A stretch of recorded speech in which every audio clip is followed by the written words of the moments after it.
Welcome back to JCPod, partner with Stay On Sports. I'm your host, Jaden Chandler. Wow, man. NBA playoffs popping off a little bit. NFL draft.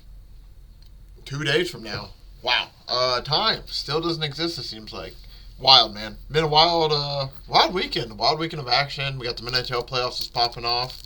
MLB doing its thing. NBA playoffs, we're officially starting to get into some game twos now, which is very exciting. Started last night. There's a lot to talk about. So today it's going to be very, very simple, I think, with the schedule we got going. So, like I said, today's going to be very simple. We're going to go over some NBA playoffs, talk very briefly NHL playoffs, because I'll admit, I've only watched the NBA playoffs. I haven't watched much of the NHL. I've only seen a few clips here and there. And then to end it, we're going to talk a little NFL draft and NFL news since, like I said, on Tuesday. It's wild. Wild, man. Absolutely wild that on Thursday. Thursday. On Thursday, that we're getting the NFL draft, man. Absolutely wild. It's going to be an interesting ride. Seems like 1, 2, and 3 are locked in, but there's still some BS being talked. It's going to be an interesting one. But like I said, without any further ado, let's hop right in. Let's go to some NBA news. Okay. I guess not NBA news. I guess it's more of like we're talking scores and everything. Going to... let's see. So yeah, like I said, we'll start going over NBA news. I guess we can talk... What game should we talk first, honestly? So yeah, we'll start with the Cavaliers-Magic series. So the Cavs on Saturday win 97-83. Paolo drops 24 for the Magic, but... Like I said, by the way, too, these aren't going to be like super, super long. I'll talk a little bit more about the games I actually watched, but... I'll admit, for first round, some of these series weren't a lot exciting, especially the game one. Game one was... I'll be honest, every home team won in the NHL and the NFL. So it was pretty much the dominance of home teams and blowout city. Because like I said, this game was a 14-point game, so at least a little bit closer. But if I remember correctly, I don't think it was close for most of the game. Yeah, they just, as the game went on, the Cavs just started to slowly pull away more and more. So now they were up 1-0, now up 2-0 after last night's game. We'll talk about that here in a second. Timberwolves absolutely destroyed the Suns. This was, I don't want to say a little bit shocking, but kind of surprising. KD and Ant both dropped 31. Devin Booker, 5 of 16 shooting. Bradley Beal, 6 of 10 shooting, scored 15. Excuse me. Man, the Suns defense put me to sleep. No, I'm just kidding. I won't lie, though. They couldn't stop Ant. Ant has 33, 14, 24 shooting. Couldn't really stop Cat either. Cat with 19 points. Even Alexander Walker had... I was wondering what his first name was. Nickel Alexander Walker, he had 18 on 7 and 12 shooting. Vanderbilt did a good job of playing defense on... not Vanderbilt, McDaniels. McDaniels did a good job of playing defense on Booker. I thought this is going to be a very fascinating series now at this point. After seeing that first game, obviously you can't tell everything from a series from the first game, but I don't know how they're going to stop Ant-Man. So the biggest thing with the Suns right now is their defense. I don't know how they're going to get enough stops against Ant, especially if he's going to play like that. That was a fun game to watch. That was watching Ant hit that shot and then talking shit to KD. He's like, okay, so this kid might have something in him. Because I'll admit, there's a lot of talk of like, oh, can't do this. Is Ant that guy? Is Ant able to take it to the next level? All this, all that. I would say that, yeah, I think he can do it. Like I said, he had 33, 9, and 6, and he was talking that shit to KD walking back. I'm going to be excited. This is going to be a fun series. These two teams clearly don't like each other. Phoenix won all of the series games, and I think they're in the season. So, very curious to see how the Timberwolves handle them in the playoffs so far after the first game. Beat them 120-95. I would say that's handling business. Oh, my God. Excuse me. I guess I'm just going to have to yawn and have... I'm guess... This is ridiculous, man. We are not even 10 minutes in, and I've had to cut like 500 times because of yawns, because of... blowing my nose. Tell you what, man. Your boy needs to wake the hell up. Moving on, though. We're going to move on to Philadelphia's New York Knicks. Very, very exciting game. Joel Embiid hurts himself again. It's not even shocking anymore. It's sad. It sucks to see Joel Embiid hurt. Of course he's hurt again. It's just sad, man. He's coming back from a surgery. He did I won't lie, he had one of the coolest highlights I've ever seen why the hell did you do that, man? He just throws a self alley-oop off himself off the backboard to himself. Ooh, that just crossed me up. Get a basketball joke. No, But like I said, he threw it off the backboard to himself, dunks it, and then immediately kind of grabs his knees. He has that look. He's holding his head like this, laying on the ground like this. So I thought his shit was like torn again. I thought he retore it or something. I'm like, well, I'll admit, I bet the 76ers game one. I'm like, well, of course. I didn't bet 76ers. I actually bet Embiid to score 30 or 35, I believe. So him finishing with 29. Thanks, Embiid. No, but him getting hurt, the second I saw that, I'm like, oh, well, that kind of blows up their whole game plan. And we'll talk about it in Game 2. Game 2, oh, my God. Yeah, 111 win, 104 for the 76ers. Kind of story in both games. The second Embiid goes off the court, the Knicks just destroy the backups. I mean, it's just weird. Brunson isn't playing that well either. Josh Hart took over. Josh Hart took over in Game 1. He had... I think he said 22 points. Sorry, that was Brunson. Brunson had 22. Oh, Hart did too on 8 of 10 5 of 12 shooting, 4 from 8 from 3. 22-13 for him. Jalen Brunson had 22, 7 and 7. Brunson isn't playing the best, but he needs to like step it up a little bit more. Because I won't lie, these so far been 2 close games at home. If Brunson's there, I don't know how close they are. Yeah, like Brunson was there, but he wasn't there. Like I said, 22 points. It was kind of a quiet 22 points because, like I said, he took like 20. I'm pretty sure he took 26 shots. So, need to be a little bit better shot. They got 18. The thing that sucks, I think, the most from this game is the 76ers got, 18 from Kyle Lowry. And weren't able to capitalize. 33 from Maxey, 29 from Embiid. You're going to see this might become a theme here soon in these next games where they are having issues stopping Maxey and Embiid. That leads us to the Lakers Nuggets, which, wow, I can't wait to talk about that game last night. This game, 114-103, Anthony Davis 32-14-5, the Joker 32-12-7. I'll admit, I actually didn't watch this game too much. I just figured that the Nuggets would win Game 1. It was somewhat close for most of the game, pulled away, a little bit close, pulled away, and then they just officially pulled away at the end. So, yeah, I'll admit, I did not watch that game too much, but after everything I read, all the home teams were up 1-0 in the series. You got the Cavs, Timberwolves, Knicks, and Nuggets. After Saturday, they were all up 1-0. Which leads into Sunday. 94-114 loss for the Heat, which I'll admit, this 20-point game was a lot closer than it seems. Jason Tatum, first triple-double in the playoffs, and he's played almost like 90-something playoff games. At age 26, by the way. Shout out to him. Wild, man. It's crazy to think that he is just a year and a few months older than me, and he's already played in like 95 playoff games.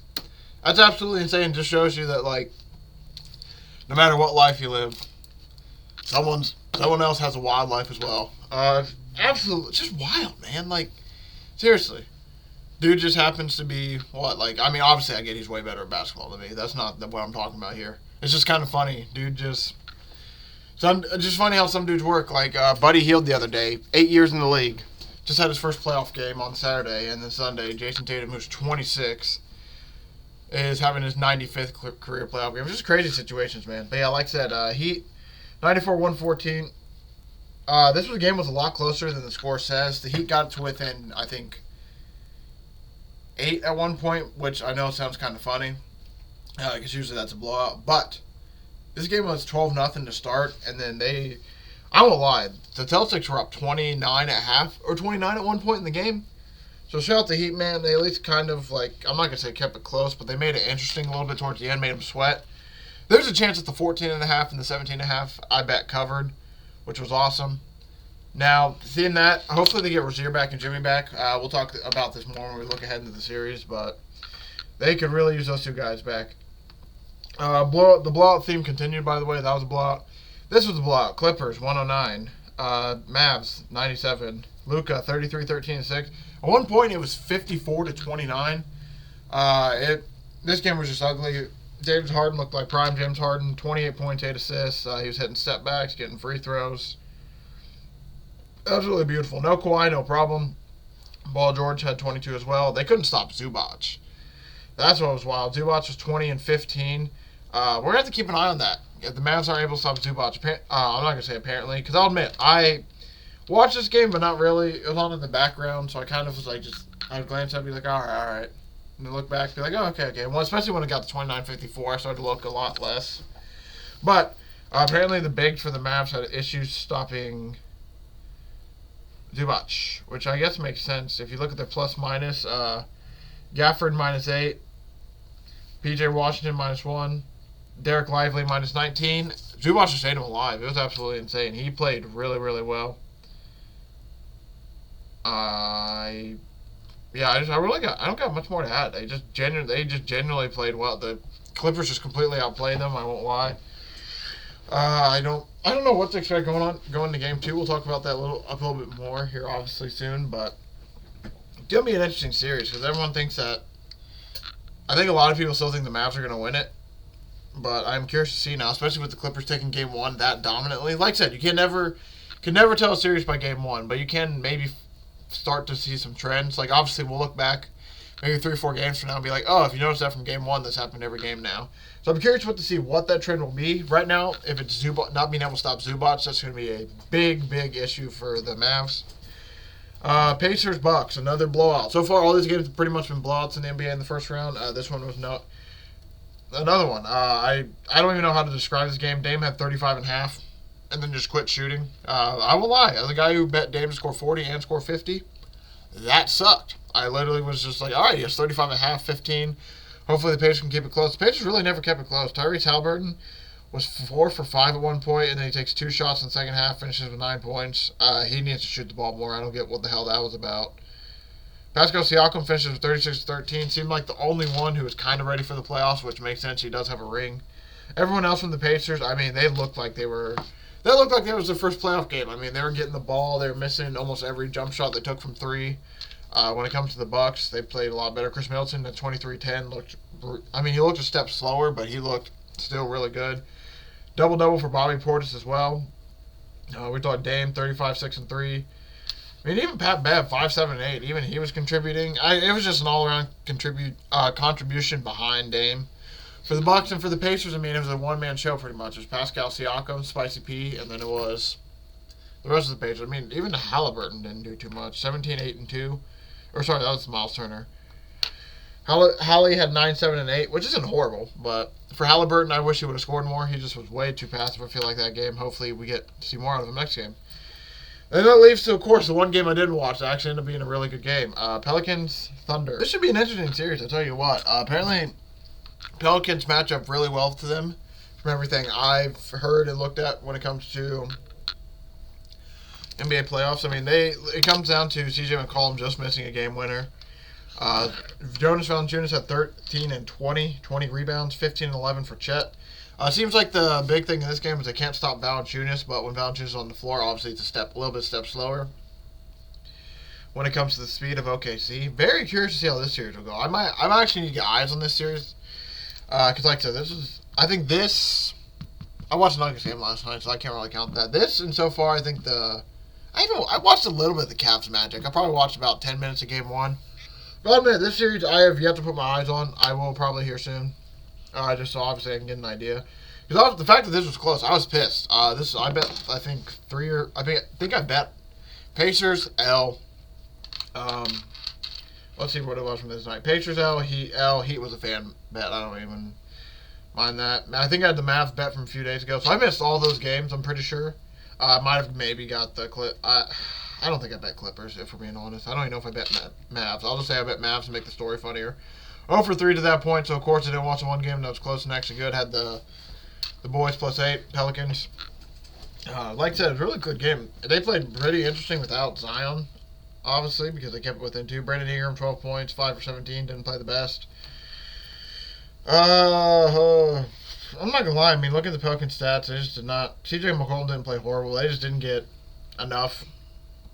The fact that it was a 2-point game, this game was really mocked up if you look at the stats from everyone.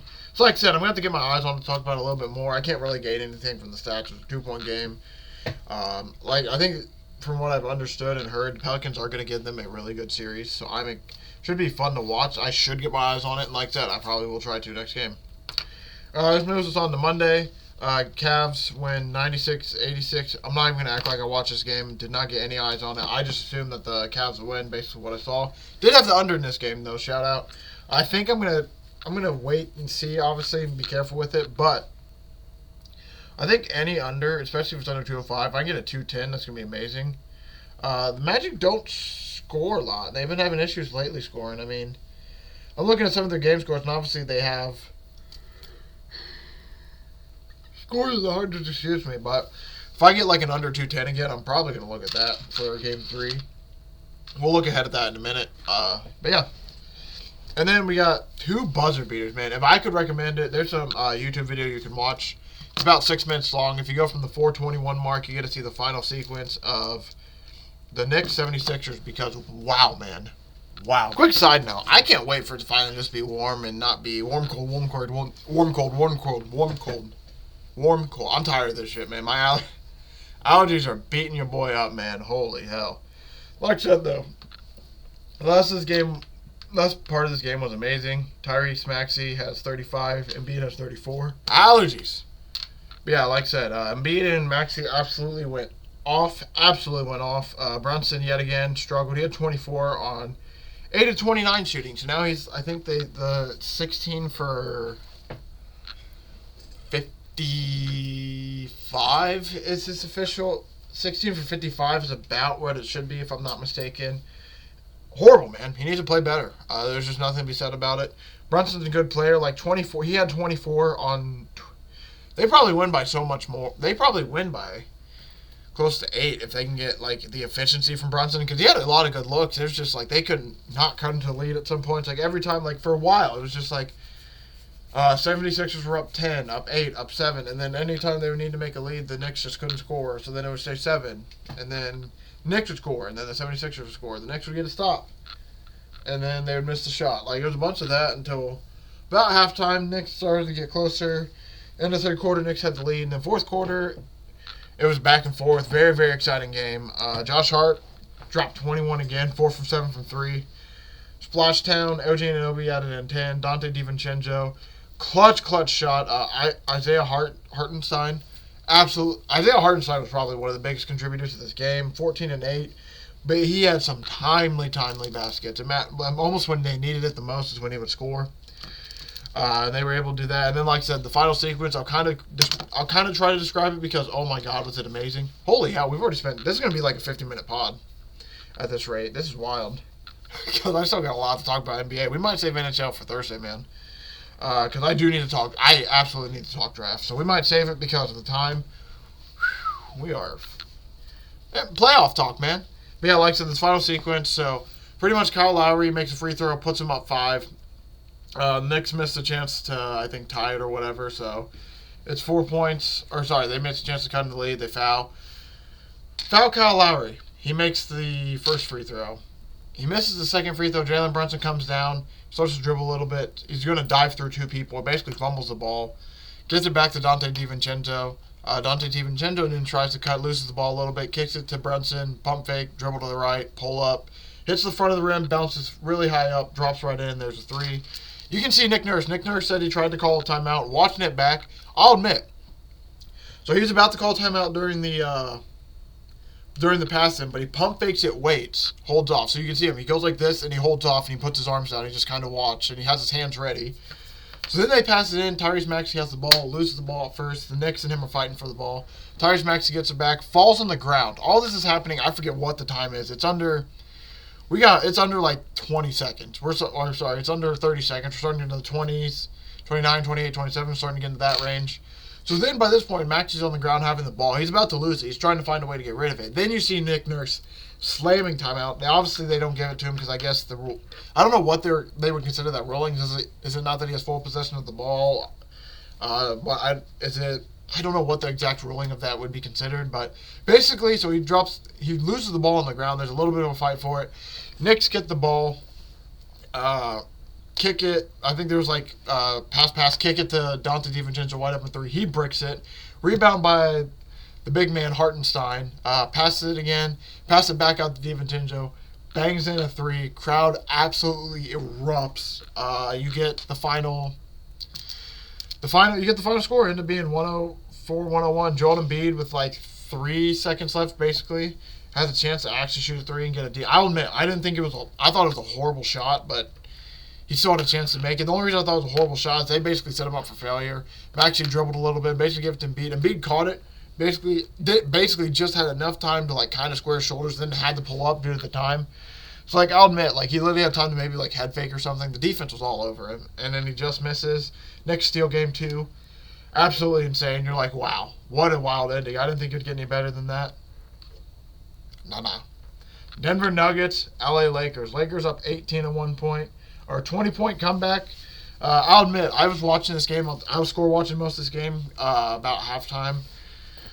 I was about halftime when I'm like, oh, shit, maybe I should actually watch this game. Third quarter, don't turn it on. Finally turn it on for the fourth quarter. I'll watch most of the fourth quarter. Jamal fucking Murray, man. Oh, my God. I'm going to say it one more time. Plug your ears if you're underage. Jamal fucking Murray. The Nuggets, I'll admit, like I said, I didn't watch a lot of the game, so game flow-wise, I can't really tell you what the Lakers... I thought the Lakers did obviously a lot right because D'Lo, 7 for 11 from 3, 23 points.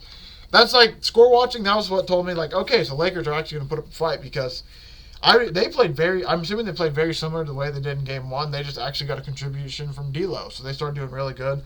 The thing that got me is I remember seeing it was like 74 to like 59 or something like that. And then it was 74 to 62. Then 74 to 64. And then I looked later, it's 77 to 70. And that's this whole time I'm watching, the score's just getting closer. It's like, oh shit, they just might be able to do it. Tune in. The final minute 20 was absolutely beautiful. You see, they take the lead. This team takes the lead. This team takes the lead. And then finally, it takes down the final seconds. Both sides let them play. I absolutely love that part of it. So the Nuggets score. Darvin Ham lets the Lakers go up. The Lakers end up missing their shot. Then Michael Malone lets the Nuggets go. He's like, hey, you guys do your thing. Jamal Murray, isolation. Jamal Murray takes it to the right. Kind of a fadeaway jump shot. Cash money, buzzer beater. Nuggets steal game 2. Home team still undefeated. Oh my God, I can't tell you how insane that was from Jamal Murray. It's absolutely insane. I'm sure. Let me find a picture real quick of it. Yeah, shout out Jamal Murray, man. Absolutely insane shot. You're gonna live forever. This is probably. I mean, last night was probably one of the greatest NBA playoff nights in a while. I'll admit. I mean, they get both. We had 2 buzzer beaters to end it last night. We had one from Dante DiVincenzo out of Villanova, and we had one from our boy Jamal Murray out of Kentucky. Let me try to find this photo. I just want to find this photo real quick, and then we'll move on. Probably talk some NFL. Oh, no, we'll move ahead to the look ahead real quick. That, I probably should zoom in a little bit better. Fadeaway, cash money. I mean, it's one of those still images. You see everyone standing up. It's awesome. Absolutely awesome. Shout out to Jamal Murray, man. So, like, that pretty much goes over what's all happening in the playoffs. So, you got today, you got Timberwolves. You got Timberwolves. Pacers, Bucks, Timberwolves, Suns, Pacers, Bucks, Mavs, Clippers. I would assume that I think the Pacers and Timberwolves are going to win, and then I want to say I might take the Clippers in game 2, but I don't know. I'm going to watch these because I'm very curious. I don't have anything official to give out or anything, but my leans are just Timberwolves, Pacers, Clippers. Nothing really there's nothing that I have that's like, oh, this is exactly why I'm taking it, but those are just my early lanes. So then you got the Heat Celtics on Wednesday, Pelicans Thunder. So those would be the games that Pelicans Thunder as well, game 2. Those will be all the games that we missed going into Thursday, which in Thursday we'll be able to talk about some more games. But yeah, that pretty much does it for the NBA playoff section of it. We'll go to the NFL news. We'll skip I'll at least briefly bring up the NHL. Just because, I'll spend more time on the NHL as, honestly, probably next week. I'll be able to talk about a little bit more. NFL draft being this week is kind of what kills it. Trust me, I know the playoffs are very, very important for NHL, but I'm an NFL guy, so the NFL draft upcoming is going to be huge. So yeah, today, like I said, we'll probably break down one more time. We'll break down the NFL draft next, not next Thursday. We'll probably break down the draft one more time Thursday. Usually Peter Schrager puts out a mock draft. He said a week before the draft and then the day before the draft. We will look at his updated mock draft on Thursday. And pretty much we'll probably just, like I said, we'll talk. It'll be literally kind of like a carbon copy of today where we talk a little bit more NBA playoffs. And then we'll break down pretty much his mock draft, see where I think some stuff might be changed, where some other stuff might be different, stuff like that. But real quick, going through the NHL playoffs, Rangers up 1-0 on the Capitals, Hurricanes up 2-0 on the Islanders, Panthers up 1-0 on the Lightning, Bruins, Maple Leafs tied 1-1. That's fascinating. Dallas Stars down 1-0 to the Knights, Edmonton Oilers up 1-0 to the Kings, Vancouver Canucks up 1-0 to the Predators, Winnipeg Jets up 1-0 to the Avalanche. All these should be pretty awesome series from what I've seen, the clip-wise and everything. Like I said, I don't watch the most hockey, but I'm at least going to try to at least get some eyes on it and get some information so I can at least talk about it a little bit for the hockey lovers. And hey, you never know. Maybe this year I'll actually start getting into hockey a little bit. Damn, I cut my Achilles yesterday. That really hurt. Sorry about that. I was looking at something on my... Cut the back of my Achilles. That shit hurt. But yeah, like I said, not too much more to talk about when it comes to playoff-wise with either of those. So let's move on to some NFL news to end it, and then we'll talk the NFL draft real quickly. So the Chiefs announced that they extended Andy Reid and General Manager Brett Veach. Reid is now highest paid coach, and he's now signed through 2029. Shout out to him. I'll probably have an article out on that on State on Sports later.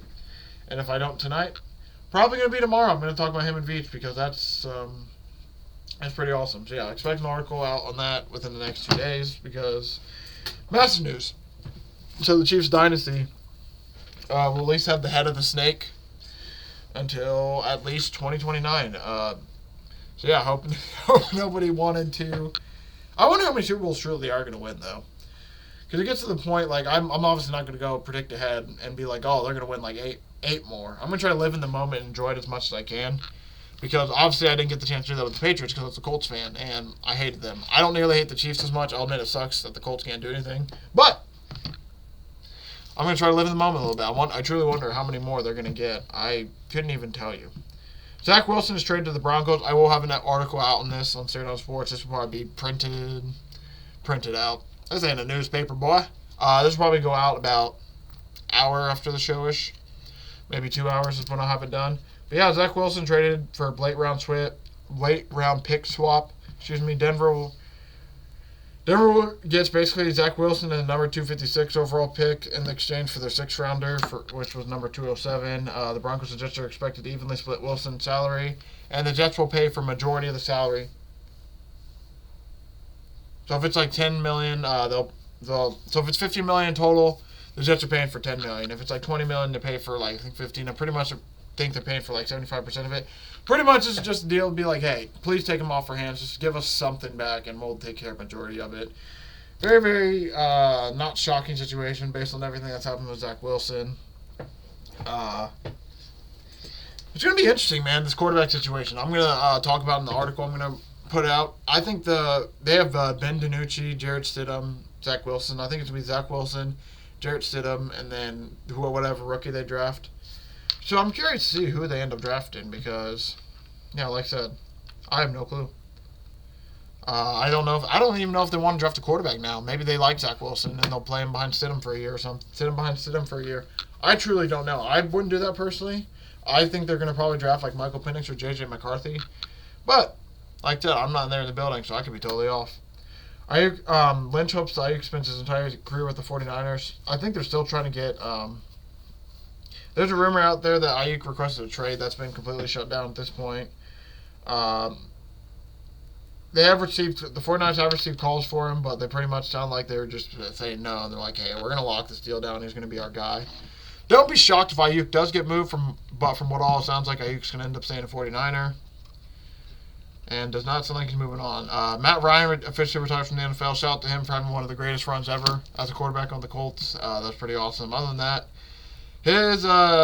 during his career that he spent mostly all of his time in Atlanta. He had like 1 or 2 years with the Colts. I think he had 1 year with the Colts, and I think that was it. He went 4-7-1 with the Colts in his final season, and then he got benched, missed some games. You know how it goes with the NFL. I mean, shit, it's most sports in general. Usually the end of your career doesn't go out nearly as good as the beginning. Very rarely do you have like the Peyton Manning send-offs, Ray Lewis send-offs, where you win a championship and then are able to retire. For Matt Ryan, it was getting benched and having a horrible, horrible season on the Colts, and then doing some TV and all that. But shout out to him, man. He truly did have a pretty special career. He did have some career highlights that were pretty cool. Just sucks. They should have had one Super Bowl ring, but that Tom Brady guy, man, gets us all, huh? That does suck, though. They really did have a chance to win that Super Bowl. 28-3, man.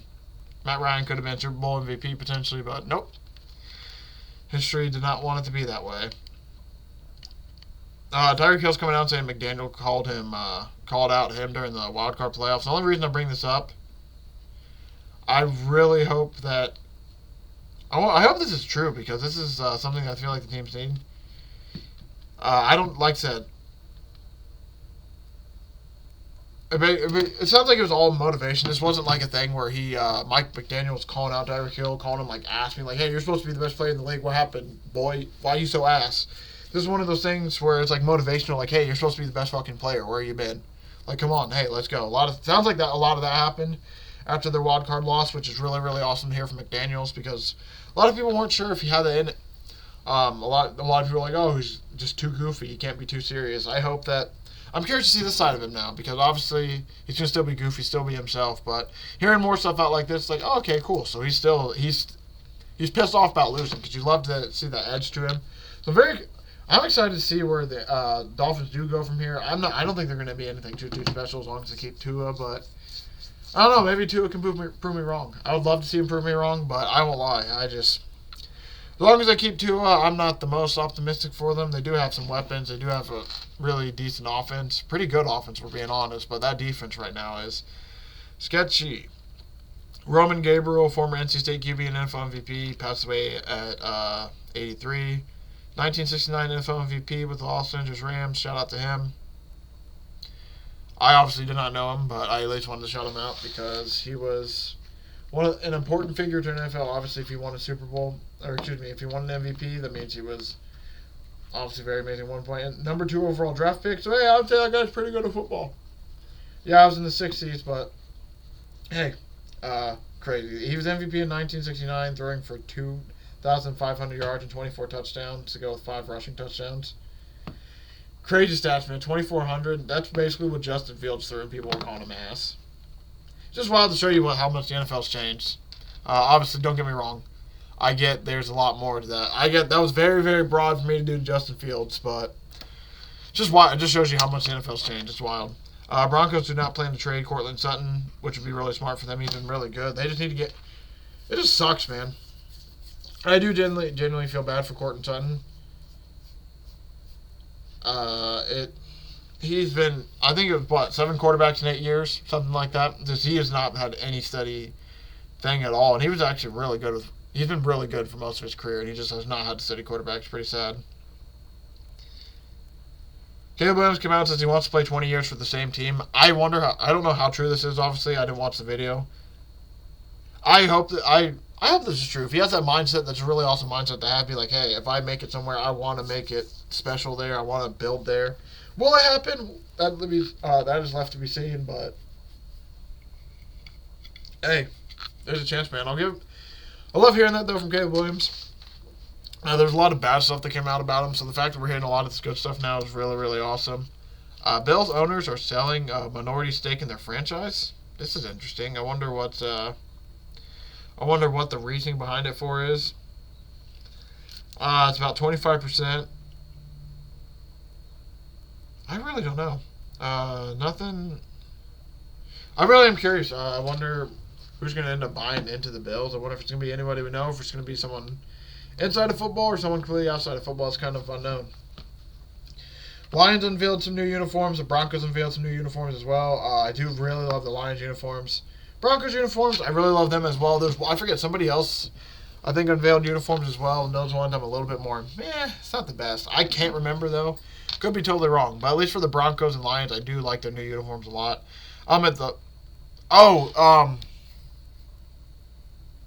Damn, I can't remember who it was. Somebody said the uniforms look like UTEP. I don't think, it might have been the Broncos, but the Broncos have some really cool throwbacks they're bringing back, so that's why